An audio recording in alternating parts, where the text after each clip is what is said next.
e Jesus Cristo é crucificado no final. Esse livro de literatura é a Bíblia.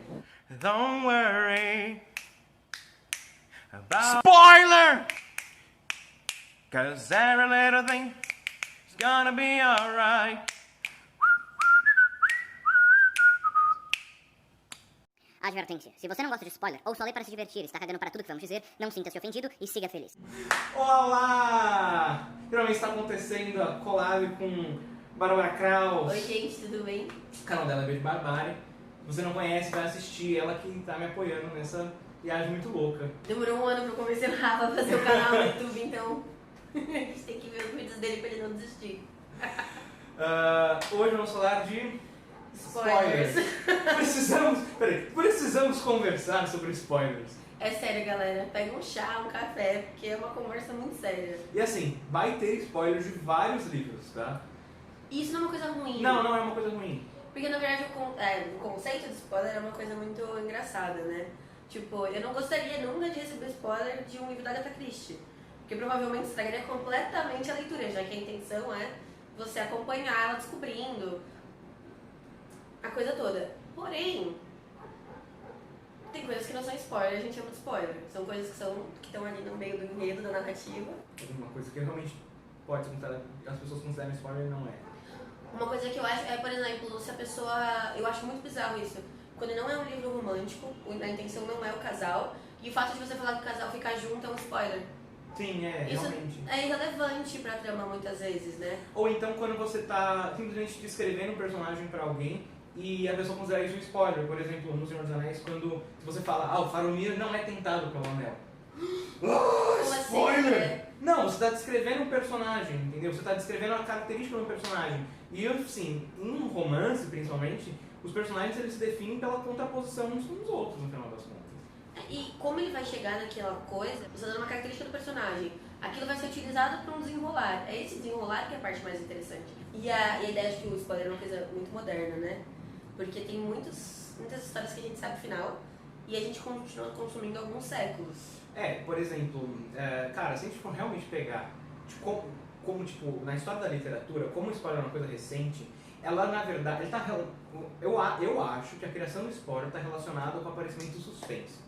Porque tipo, foi um processo do século século XVIII, XIX, quando o Galland começa a traduzir As Mil e Uma Noites. As Mil e Uma Noites é o primeiro livro que tem suspense, que para a história no meio e fala, na próxima noite vamos continuar. E daí, As Mil e Uma Noites foi um sucesso de vendas, foi um fenômeno cultural tipo Marvel hoje em dia. E a influência das Mil e Uma Noites na literatura europeia foi nos folhetins que as pessoas começaram a utilizar o suspense para manter o leitor instigado para a semana que vem. Sim. Eu acho que foi aí que começou a ter uma ideia de, enfim, tipo, de não me conta porque eu quero saber, entendeu? Sim, eu quero ver como é que vai se desenrolar. E é engraçado, esse cliffhanger, ele é uma utilização do spoiler, né? Pra manter o leitor interessado, o que é muito interessante, né?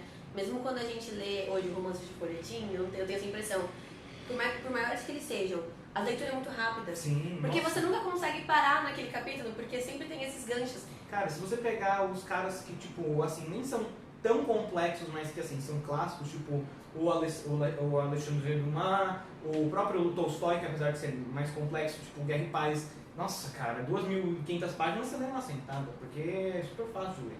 Ele escrevia para as massas. E ela se utiliza desse spoiler para manter você interessado. Mas nem tudo ali é realmente spoiler.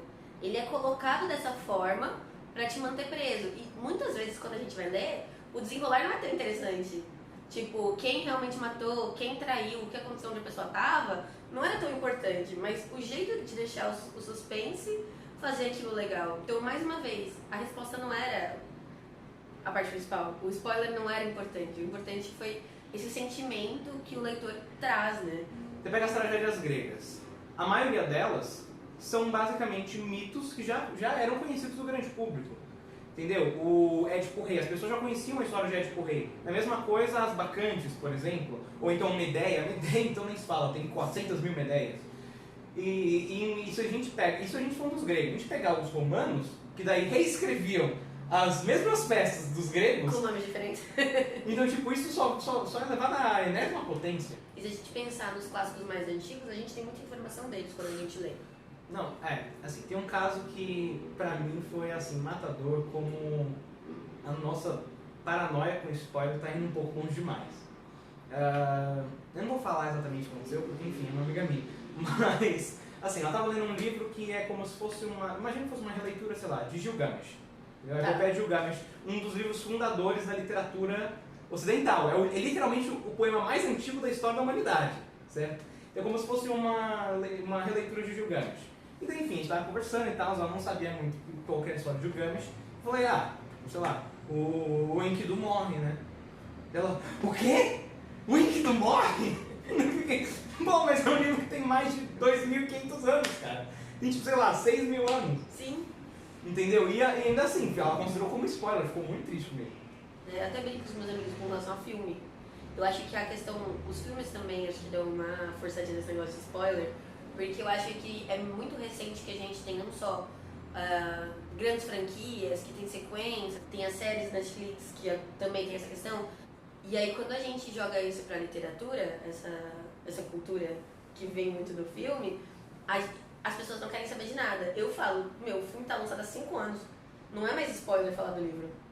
Mas quando a gente vai ver uma adaptação cinematográfica de alguma coisa, ok, a gente não, pelo menos as pessoas que entenderam que a adaptação não é cópia, você entende que vai ser parecido, mas não igual. Só que o final costuma ser muito parecido. Porque é isso, eles podem criar personagens novos, apresentar de outro jeito, ter alguma coisa diferente no meio, mas de modo geral vai acabar da mesma forma que o livro e a gente vai assistir. Eu trouxe Bonsai. Bonsai, acho que muita gente já falou de Bonsai quando fala de spoiler, porque ele começa do melhor jeito possível, né? O Alejandro Zambra começa assim. No final ela morre e ele fica sozinho. Ainda que na verdade ele já tivesse ficado sozinho muitos anos antes da morte dela, de Emília. Digamos que ela se chama ou se chamava Emília e que ele se chamava e continua se chamando Júlio. Júlio e Emília. No final Emília morre e Júlio não morre. O resto é literatura. O que ele está falando aqui? O que não é o final é literatura. Essa é a parte que importa do livro, né? Se você pegar livros até mais antigos do que isso, porque, sei lá, o Zambra é contemporâneo. contemporâneo. Mas você pega, sei lá, o Mo Flandres do Daniel Defoe, o cara que escreveu o Robinson Crusoe. Mo Flandres é o título encurtado, porque é Mo Flandres ou como Mo Flandres, a órfã, não sei o que lá, se tornou uma ladra, depois casou e daí foi blá blá blá. E aí se separou, e aí matou alguém, e aí fez tal coisa, e acabou no casamento. É gigante. É literalmente o romance inteiro no título. É assim, se você. Tipo, o importante não é o que está acontecendo. Sim. O importante, enfim, é a história que está sendo contada, como ela chega até esses pontos, a linguagem do livro em si. E a narrativa, né? Porque tem alguns livros que até, quando você pega o enredo, ele é muito superficial. Mas o modo como ele é contado, então ironias no meio, ou alguma crítica que tem a um personagem, alguma situação histórica que aconteceu realmente. Essa é a parte mais interessante do livro, é isso que constrói todo ele, né? E a gente tá falando disso muito porque a gente às vezes dá spoilers nos nossos canais. E as pessoas ficam bravas, as pessoas brigam por isso, assim, por pequenas coisas. Eu já não coloco mais nos vídeos, até no. Acho que os primeiros ainda estão com spoilers, com algum spoiler, mas agora eu já não tô colocando mais nos títulos. Eu aviso, tem spoiler, daí tem a tela fica cinza, fica preto e branco, daí acabou, você pode voltar. Porque as pessoas nem clicam, nem assistem o vídeo se tem spoiler. E agora eu tava pensando um pouco na Hilda, né? Porque os livros da Hilda, eles não têm fatos, não é uma sequência de fatos encadeados que chegam em algum lugar. Basicamente, ela pensando sobre coisas e voltando pro passado, e algumas metáforas bizarras, tipo unicórnios que aparecem aleatoriamente nos contos dela. Se você me pedir pra explicar o que acontece nos livros, é muito difícil. Porque a gente não consegue pensar muito fora desse desencadeamento lógico, né? E é um livro que você pode ler infinitas vezes. E não tem nem como você dar spoiler. Porque, tipo, não tem alguém que morre no final, ou isso é irrelevante, sabe? É uma desconstrução do que a gente entende como literatura. E você pega, por exemplo, até, sei lá, livros mais antigos como Ulisses dela, e não acontece muita coisa. Como acaba? Acabou o dia e acabou, abaixou a cortina, fim da história, né?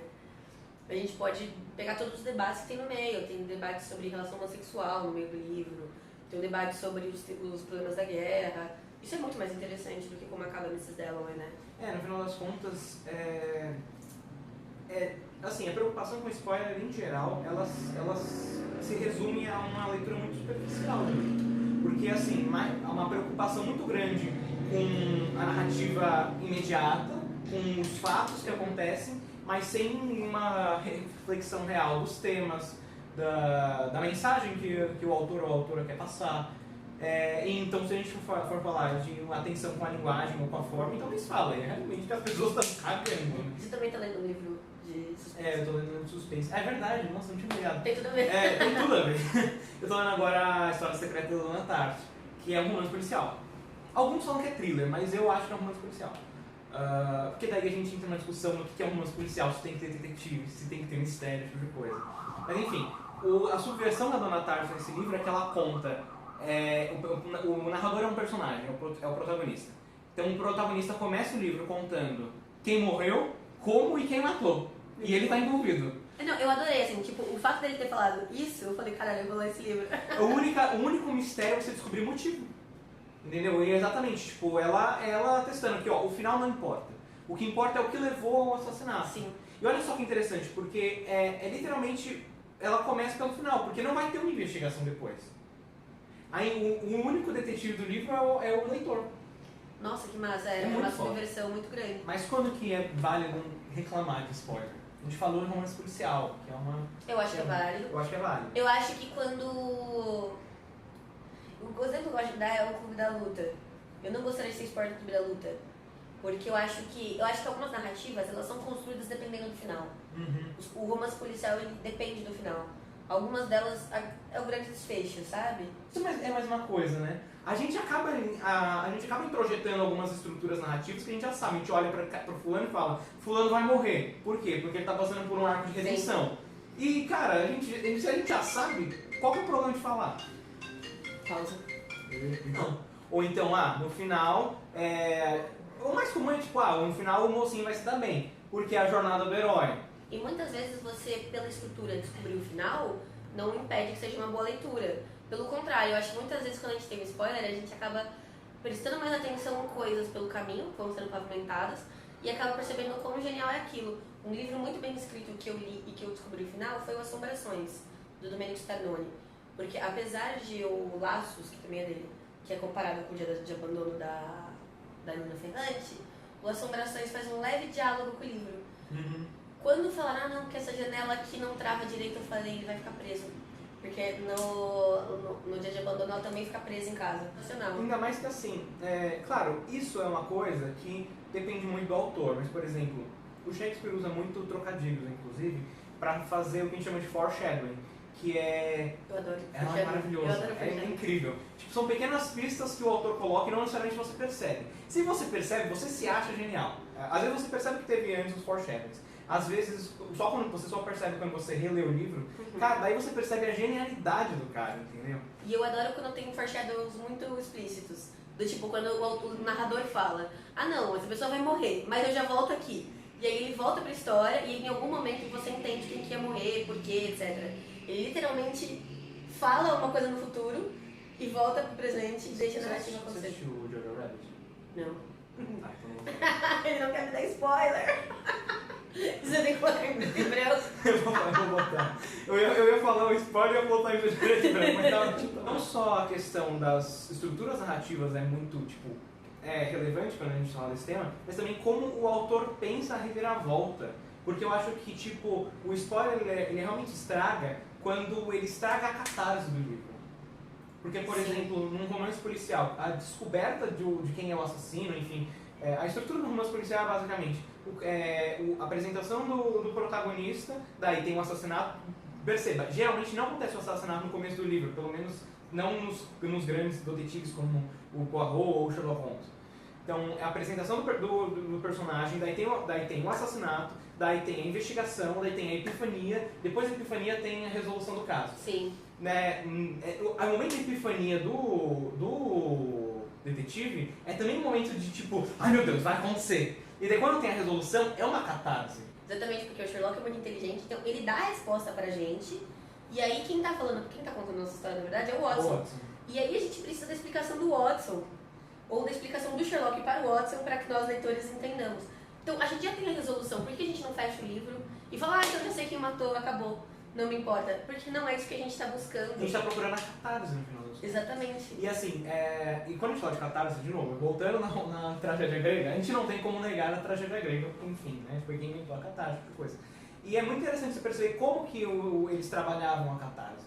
Porque, de novo, a maioria das pessoas já sabia o final daquela história, só que é na construção da cena, assim, a gente já sabe, por exemplo, que Édipo casou com a mãe e matou o pai, só que Édipo não sabe.